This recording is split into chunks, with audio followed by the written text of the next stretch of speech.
Und damit begrüße ich euch recht herzlich zu einem neuen Video auf meinem YouTube-Kanal. Schön, dass du wieder eingeschaltet hast.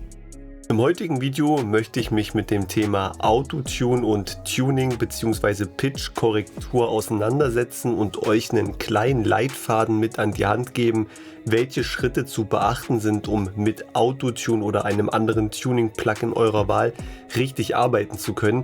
Es ist nämlich nicht einfach so, dass ihr das Autotune-Plugin auf die Spur draufhaut und alles wunderbar perfekt passt. So leicht ist es leider nicht, auch wenn ihr das Ganze nur als stilistisches Mittel nutzen wollt, um minimalistische Korrekturen vorzunehmen. Dennoch sind ein paar Sachen zu beachten und wie ich persönlich in meinem Mixing-Prozess dabei vorgehe, das möchte ich euch heute einfach mal zeigen. Ich habe eine Session vorbereitet, da steigen wir jetzt direkt ein. Let's go! Als erstes solltet ihr unbedingt darauf achten, dass der Artist während der Performance auch schon den Autotune-Effekt bzw. den Pitch-Effekt wahrnehmen kann. Das heißt, dass er seine Performance auch dementsprechend anpassen kann, um in das Autotune reinsingen zu können. Das Ganze hat den Hintergrund, dass ihr die krassesten Rapper, den krassesten Flow und den krassesten Text da haben könnt. Wenn der Artist nicht schon hört, wie sich Autotune im späteren Mixdown ungefähr anhören kann, dann fällt es ihm ganz schwer, die Performance dementsprechend auch zu koordinieren, dass er dann eben mit diesem stilistischen Mittel arbeiten kann. Gerade bei Autotune-Korrekturen, die dann doch ein bisschen deutlich hörbarer sind, ist es hier besonders wichtig, dass der Artist das Ganze auf jeden Fall schon während der Aufnahme auf dem Ohr hat. Beispielsweise in der UAD-Konsole könnt ihr das Ganze so einstellen. Ich öffne euch einfach mal meine Konsole. Hier seht ihr, dass ich auf dem ersten Channel, den TLM49-Kanal, mit dem ich meine Main Vocals im Studio aufnehme, auch eine Instanz von Autotune drauf liegen habe, sodass ich gegebenenfalls bei einer Performance, wo der Künstler mit Autotune arbeiten möchte, das direkt anschalten kann. Und ich stelle dann noch die Insert Effects von UAD Rec, was so viel bedeuten würde wie UAD nimmt die Plugins, die jetzt auf dem Kanal liegen und printet die direkt auf die Aufnahme, auf UAD Monitoring, was bedeutet, die Plugins, die jetzt zurzeit auf dem Kanal liegen, werden zwar wiedergegeben, aber nicht auf die Aufnahme geprintet. Das ist ganz wichtig. Das stellt ihr jetzt dementsprechend auf die zweite Variante um. Ich habe jetzt hier UAD Rec an, da ich jetzt gerade mit meinem Zweitmikrofon dieses Tutorial aufnehme und die Plugin-Chain auf jeden Fall brauche, dass ich laut genug bin, dass ihr mich auch gut verstehen könnt und nicht alle Nebengeräusche hier im Studio mit aufgenommen werden. Deswegen steht das Ganze jetzt bei mir auf UAD Recording. Ansonsten habe ich hier eine Studio-Session mit einem Rapper, stelle ich das Ganze standardmäßig auch auf UAD Monitoring. Es ist für uns ganz wichtig, der Künstler hört dann schon seine Autotune-Performance, kann sich dementsprechend schon anpassen und auf das Autotune einstellen. Das feine Adjustment, also die kleinen Korrekturen, das wollen wir dann wirklich in der DAW machen, dass wir dort bis auf das kleinste Detail das Autotune richtig einstellen können, dass uns das und vor allem auch dem Künstler im Endergebnis gut gefällt. So haben wir dann einfach mehr Möglichkeiten im Nachgang noch die Retune Speed oder die Humanize dementsprechend anzupassen, dass das Ergebnis auch für alle Beteiligten passt. Im nächsten Schritt müssen wir Autotune sagen, in welchem Bereich sich die harmonischen Elemente des Beats befinden. In der Regel ist hier von einem Key oder auch von einer Scale die Rede. Das bedeutet, wir orientieren uns ja mit unserer Performance bzw. mit unserem Gesang an irgendwelchen Harmonien, die wir probieren wollen, stimmtechnisch zu erreichen. Und an diese Harmonien muss Autotune jetzt sozusagen angepasst werden, dass es auch in die richtige Richtung korrigiert. Und hierfür gibt es verschiedene Tools, die wir nutzen können. Entweder wir haben ein sehr gutes Gehör, das ich leider nicht besitze, deswegen bin ich auf die Tools angewiesen. Die gibt es zum Beispiel in Plugin-Variante. Ich habe jetzt hier einfach mal von Plugin Alliance den Crispy Scale aufgemacht und von Waves gibt es auch eine Variante, den Key Detektor. Ich glaube auch Autotune hat irgendwie so ein Auto-Key, die uns jetzt einfach ermitteln sollen, wie wir Autotune einstellen müssen.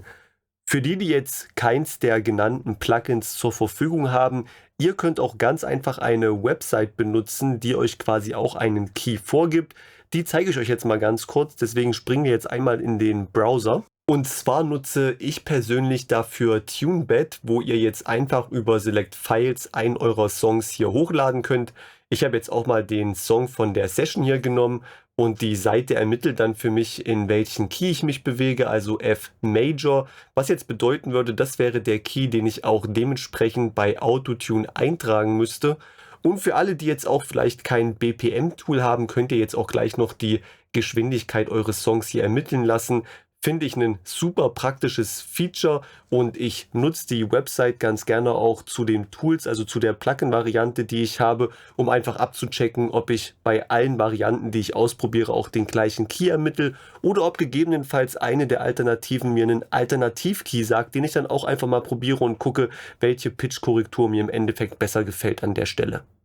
Für alle von euch, die jetzt die Plugin-Variante bevorzugen, wollen wir das Ganze vollständigkeitshalber natürlich auch noch aufarbeiten.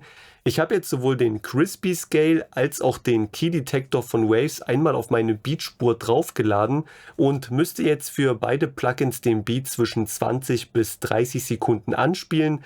Plugin Alliance hat den Vorteil, dass es mir dann 3 Vorschläge gibt, die ich mal probieren könnte in Autotune einzustellen, um die richtige Pitch-Korrektur vorzunehmen. Der Key Detector von Waves gibt, glaube ich, bis zu 2 Vorschläge an, also haben wir hier auf jeden Fall ein bisschen was zum Rumspielen. Das Ganze überspringe ich jetzt aber einmal für euch und wir sehen uns gleich wieder, wenn die beiden Plugins den richtigen Key ermittelt haben.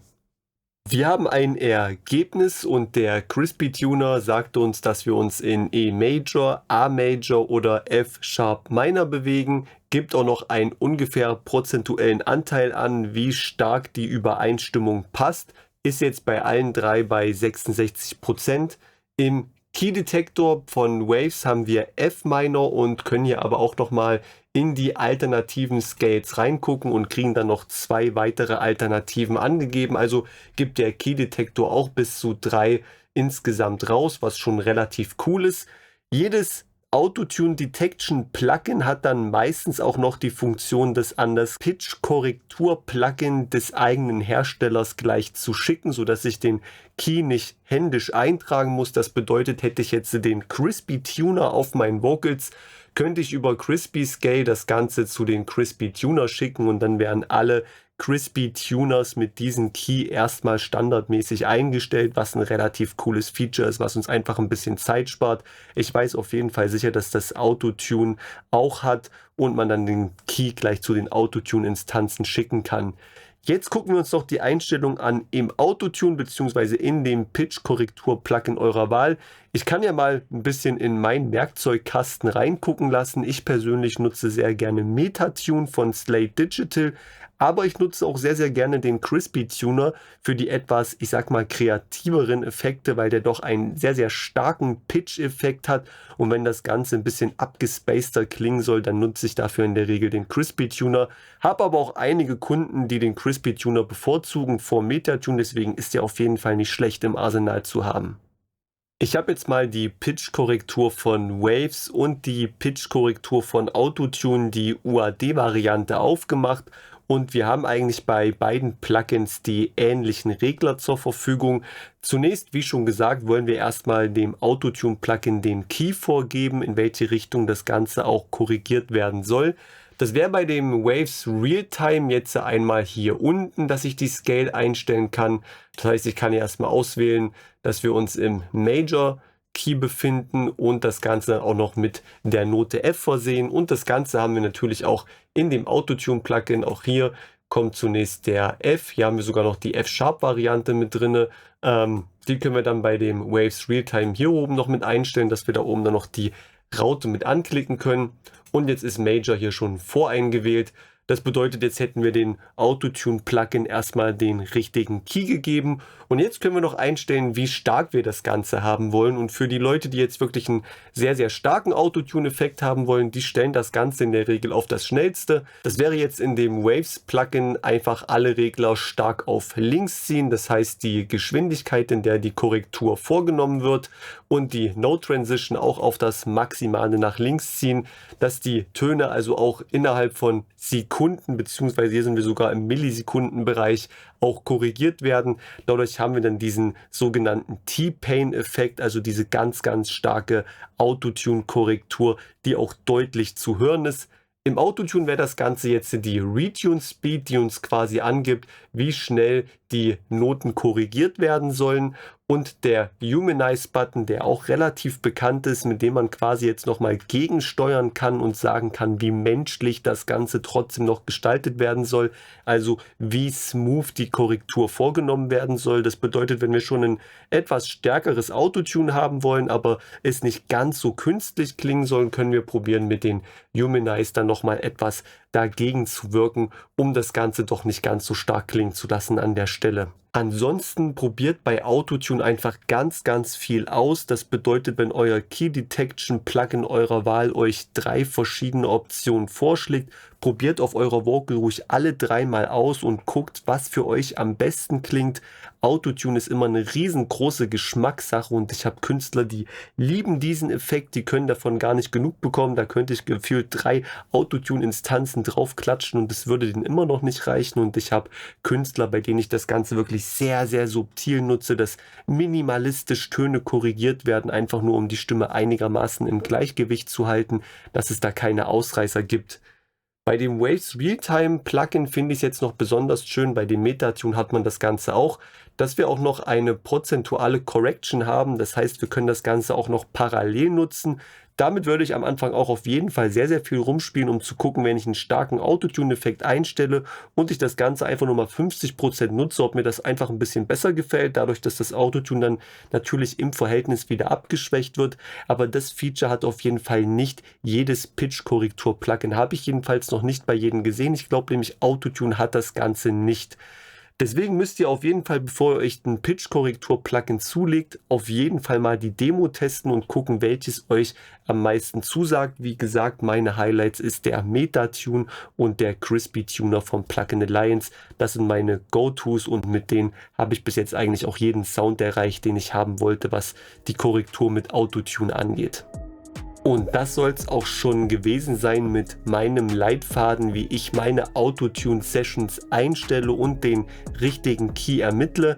Ich werde in naher Zukunft auch nochmal ein Video machen, wo ich verschiedene Autotune-Plugins gegeneinander teste und wir auch mal in die Vocals reinhören werden, wie die mit Autotune klingen. Nur heute ging es mir einfach mal darum, euch einen kleinen Leitfaden zu geben. Es sollte heute kein Hörbeispiel sein, sondern einfach nur mal mein Vorgehen, auf was ich bei Autotune achte und was die einzelnen Regler bedeuten. Das Ganze können wir aber, wenn ihr Bock habt, auf jeden Fall auch noch ein bisschen ausführlicher machen.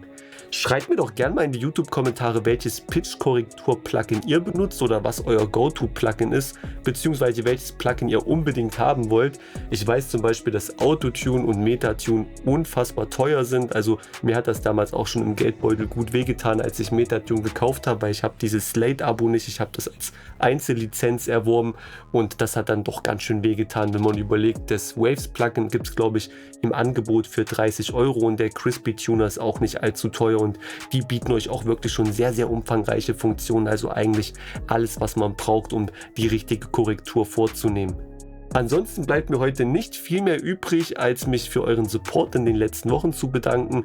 Der Kanal wächst wirklich so langsam vor sich hin und mich motiviert das Ganze irgendwie richtig zu sehen. Also bleibt da auf jeden Fall fleißig. Schreibt mir doch bitte einfach mal einen Kommentar und einen Daumen für den Algorithmus. Damit könnt ihr die Videos wirklich unfassbar pushen und ich bin dann auch motiviert, noch einen kleinen Ticken mehr Content für euch aufzubereiten. Ansonsten wünsche ich jedem von euch morgen einen richtig guten Start in die Woche. Noch einen wunderschönen Sonntag von mir. Bis nächste Woche zum nächsten Video. Euer Jeff.